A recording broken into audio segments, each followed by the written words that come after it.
guess like let's take a step back, right? Like Yeah. what made you focus on the fashion industry specifically, or is the fashion industry just the beginning for carbon calories?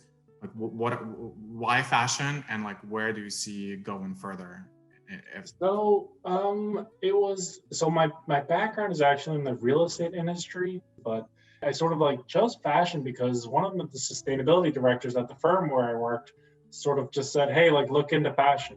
I'm hearing a lot of talk there. This was I think a year ago. Uh-huh. So I'd already sort of looked at product carbon footprints, and there is quite a lot of um, work in product carbon footprint in fashion that's been sort of studied at an academic level, just not widely done in the industry. But no, my sustainability director said look into fashion, and then when I started looking into it and researching sort of like the different labels, textile exchange, HIG, those aren't labels, but textile exchange has a lot of reports, a lot of companies. They have a lot of initiatives like recycled PET. Like when I started researching organic cotton, and when I started researching commitments like Fashion Pact and all the sort of like things that were happening in the industry, it turned out that I think that it's a very, very good industry to start product carbon footprint reporting, sort of like to make it widely available to the public. And then, so I think that fashion is a very, very great product, or fashion products, apparel products are just a great way to start communicating that lifestyle shift to consumers. It's so funny, like you mentioned that, it's something that we use every day, like clothing, right? Like we wear it every day, but we don't typically think about where it comes from and Yeah. into the production. Why do you think so few companies, started communicating to consumers about that? Why not like all the big, corporations that we're all aware of just screaming about this? Because the fashion is the second largest, or one of the, largest polluters in the world in terms of the industry. So you would expect a lot of those players start talking more about that and, educating consumers, which it's not happening at a larger scale. One of the reasons why companies don't report product carbon footprints is because product carbon footprints are difficult to communicate. It's like the nutrition facts labels. If every company had a different number of calories for what was the recommended daily diet, then you couldn't use the nutrition facts label. So but that doesn't exist. And so that's what carbon calories, that's what we're doing, is that we're sort of like, we're proposing, now this is a cross comparable method of reporting product carbon footprints so that you could compare them. Exactly. I think your example with the nutritional label is so right, though. Like, I think a lot of people understand it now, right? Like, you look at the nutritional label and it's very clear to you, like, what are the ingredients, and everybody agrees on those. And more or less, you have a good idea of how many calories you should be consuming a day. One thing you mentioned was sort of like including consumer in the whole equation. And I know Carbon Calories has a very specific take on that. Would you walking us through kind of like what's your position on that, and like how consumers at the end can help with reducing that carbon footprint? Yeah, so Carbon Calories, like, we're consumer centric. We think that we need to communicate this in a way that consumers can understand product carbon footprints. I think that you can use a t-shirt as an example. Like, objectively, right now, if you live in most like states in America, or a lot of places in Europe that don't have either hydro or nuclear electricity, they rely on a combination of natural gas, coal, or some other like energy sources. So like, when people use a t-shirt, they have to wash it, and washing those t-shirts takes energy.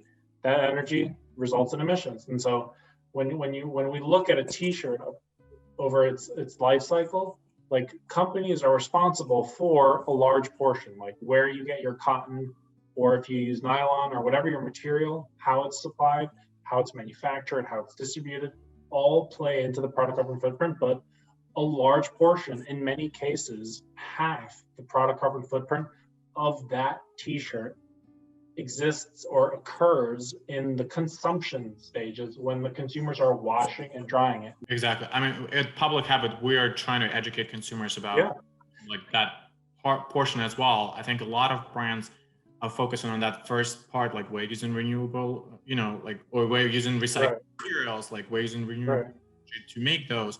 But few actually talk about the other half, which is, quite significant in many cases, right? And that's when consumers start using them. And if we have identical t-shirts and you wear it, 20 times and I wear it like 10 times, and then I just dispose it, like all of a sudden my carbon footprint went up so much, right? Yeah. So we're trying to, at Public Habit, we're trying to encourage people to wear their items 30 plus times. And I think 30 plus is definitely the minimum. If you think about investment that, cashmere, 100% cashmere and 100% merino wool is, like, you want to wear it, more than 30 times for a longer period of time. I think that producing a t-shirt, whether you call it like fast fashion t-shirt, or I don't know what the alternative word would be for a t-shirt that's not fast fashion, but like the t-shirts are probably made in like pretty much the same way. So like sustainability is a long-term journey. And so like,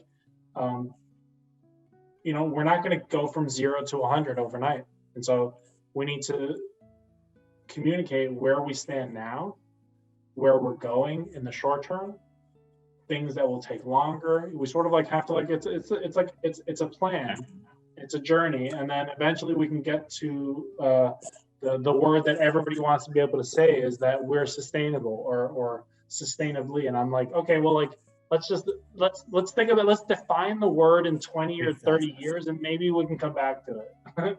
Well, I think that's absolutely right. I think, in my case, as a co-founder of Public Habit, we've been, Sydney and I, my co-founder, we've been struggling to figure out, like, what is that objective way to measure, like the impact first, and then how do you even change this industry? Like, what are the things that we could change in our production, in the way we design products, in the way we bring them to the market in general, so that it's a little bit more sustainable? In terms of, I guess my question is, as you work with other, brands and, as you expand your reach, what is your hope in terms of what kind of value? Is there more than just, providing that nutritional label to them? Like, what is that value that you see carbon calories providing to them? If I had to focus on measuring certain things, like if I had to allocate resources to really get primary data, like where should I be looking at? And so it's like, this is like, the world isn't going to go from 0 to carbon accounting everywhere all the time overnight. So it's like, we have to like step into this. And so carbon calories, we want to make carbon accounting available to everyone, and we want to help people step into it. So we're trying to help companies to step into carbon accounting, because like it needs to be done across the board. Carbon calories, our slogan is what gets measured gets mitigated. And it's like, it's a play on the business truism that what gets measured gets managed. And so lo and behold, like if you track the finances of your company, you're going to know whether or not you're breaking even or whether or not you're losing money. And so it's like the same thing needs to be done in carbon accounting. And so, the long-term vision is that we get companies in there and then help them to communicate where they are in their journey to consumers, so the consumers can participate in that journey. I love that idea. I love that, consumers are starting to ask a lot of those hard questions, and they're curious to know like where the item is coming from, and who made the item and how it was made. And I think that information, if it's readily available, is just going to continue to encourage that conversation. Yes. I mean, imagine as a consumer, you go to a store and you see a product on, in a supermarket that doesn't have a nutritional label. And you're like, wait a minute, like, what is that, right? Like, what are they trying to hide, sort of like? But I think we're so used to, fashion and clothing and like all the other subcategories within the fashion industry not using any kind of data, right? And for the most part, just throwing a lot of buzzwords about sustainability, that it's really, really hard for an average consumer to understand like what's true and what's not true. In the food industry, I mean, I'm a little bit more familiar, but like, what does natural mean? What does organic mean? Pasture raised versus free range. Like apparently free range means that like you can keep the animal in a cage, but like the door to the factory should be open. And then you could legally call something free range, whereas pasture raised, where you actually have to let it out of the pasture. So it's like there's lots of terminology, and it's like biodegradable does not mean compostable. So like compostable is much better. And so it's like all these terms that are kind of confusing, and it's like it's challenging, it's intimidating, and it's frustrating for consumers. And I think that that's why our statements look like nutrition labels. We present data as easily and as transparently as nutrition facts labels, because that's I think that's how carbon footprint reporting can be reported, and that's how I think consumers want it to be reported.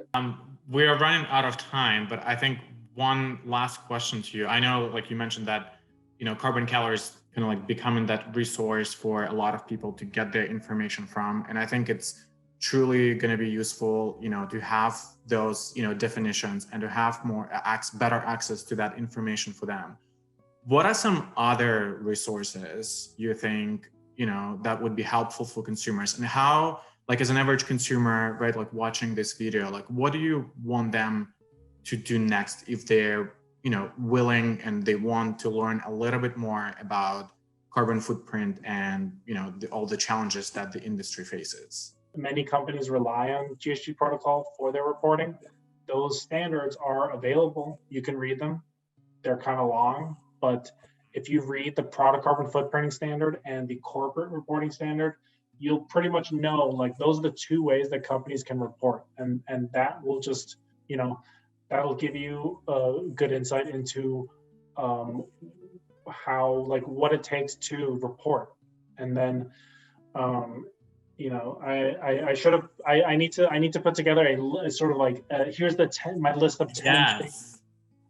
Carbon calories, we have a page called Carbon Lingo, where I define all the terms I think you need, or that I feel I would need to understand carbon footprint accounting, all the terms so that I could sort of like see through what is like legit, what is misleading, what is a good claim, or like really to sort of like hammer down like what are we actually talking about here. And I think that so those are three resources.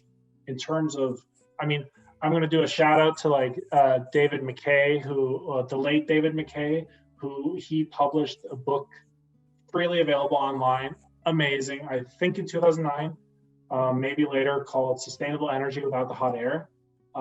Calculated the energy and carbon footprint of his lifestyle across every aspect, and it's as technical and as you want it to be, but like that's where I learned everything. That's where it started for me.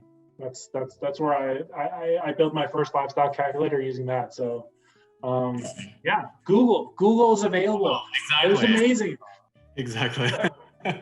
Awesome. Well, thank you so much for this conversation. I hope our followers find it useful. We're excited to partner with you on the latest launches that we have, and showcase kind of the data behind your research and analysis. There's absolutely so much data. I love data, and I'm so kind of surprised, and I guess pleasantly surprised to see the depth of the research you do. So we're like very lucky, and to be working with you. Very excited about that. Yeah, me too. Thank you I'm really glad we met, because this is a journey and we've got to walk it together. So I'm glad you guys are doing this. It's really cool.